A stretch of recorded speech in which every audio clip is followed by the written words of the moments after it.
Europe toujours, c'est ce soir le troisième volet de nos chroniques européennes. Hier, nous avons évoqué les succès du Parlement européen, mais toutes les politiques européennes n'ont pas eu un impact positif sur la vie des Européens. Voyons donc à présent les échecs, ce que l'Europe n'a pas réussi à faire. Valérie Odile avec Olivier Bouillon et Sébastien Roch.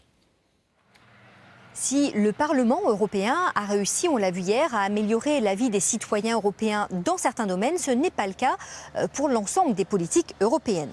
Si on prend par exemple l'allongement du congé maternité. En 2010, les eurodéputés avaient voté pour un allongement à 20 semaines obligatoire pour toutes les mamans d'Europe et à 2 semaines pour tous les papas d'Europe payés 100%.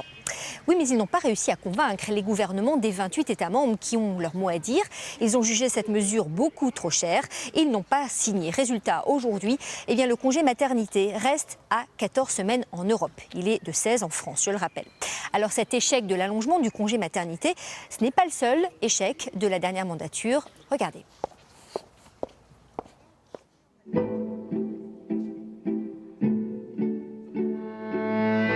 En 2007, la Commission européenne a ouvert à la concurrence le marché de l'énergie, dans l'espoir de faire baisser les tarifs.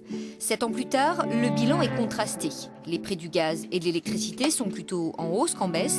Les nouveaux fournisseurs ont du mal à se faire une place. Enfin, la plupart des clients sont restés chez les opérateurs historiques.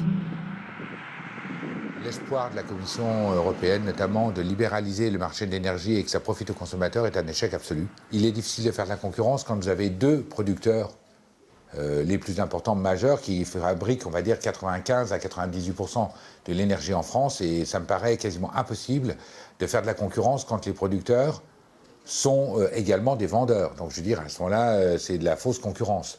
Et ça s'est vérifié en Belgique, ça s'est vérifié dans d'autres pays de l'Union européenne, où en définitive cette concurrence s'est révélée assez vaine.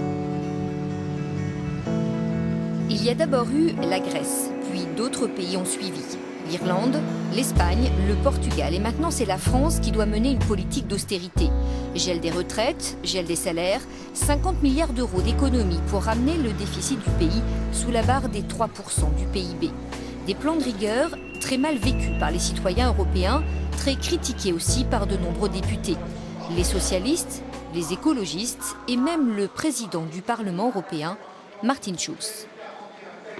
Mon regret, c'est qu'au fond, les conservateurs ont imposé des politiques d'austérité au détriment de la relance. Depuis le départ, notre délégation s'est battue pour faire reconnaître la nécessité d'enclencher des investissements pour relancer l'économie et d'avoir une politique industrielle.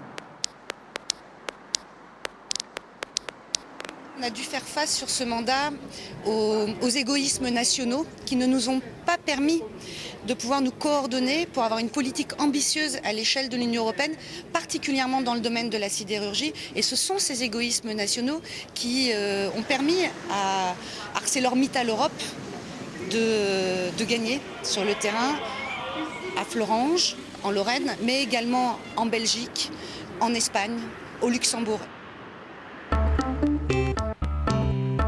Si les eurodéputés se sont battus pour conserver une politique agricole commune ambitieuse, il n'en reste pas moins que le budget, lui, est en baisse. Moins 16% en Europe, moins 2% en France. Certes, 30% des aides sont réservées au verdissement, c'est-à-dire à la protection de l'environnement.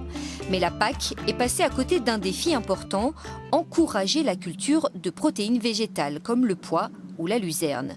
Nos agriculteurs vont donc continuer à importer massivement et parfois à prix d'or du soja transgénique d'Amérique du Sud pour nourrir leurs animaux. Je suis éleveur dans le département des Vosges, je souhaiterais effectivement faire encore un peu plus de culture de protéines pour me permettre d'acheter moins à l'extérieur. Ça serait bon pour la planète, ça serait bon pour mon revenu et ça serait sûrement meilleur encore pour la balance commerciale de notre pays.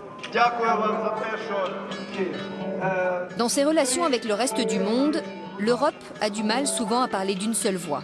On l'a vu avec le Mali où la France est partie seule, mais aussi en Ukraine où elle a mis du temps à réagir. La première chose qu'aurait dû faire, mais vraiment dès le début, en décembre, qu'aurait dû faire l'Europe, c'est avoir une position européenne.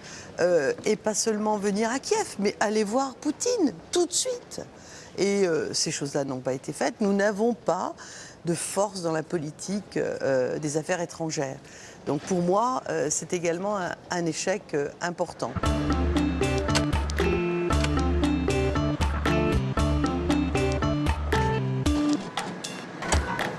plus gros échec de cette mandature, c'est sans aucun doute le budget de l'Europe. Un budget en baisse pour la première fois, moins 40 milliards d'euros. C'est 3,5% de moins pour les 7 prochaines années. Pourtant, les députés se sont battus pendant 3 ans pour essayer d'arracher aux 28 gouvernements les milliards manquants.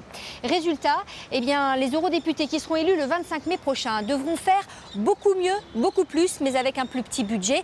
Et les enjeux sont de taille, croissance économique, harmonisation fiscale, sociale, des enjeux dont on vous parlera demain dans le 4e volet des Chroniques européennes.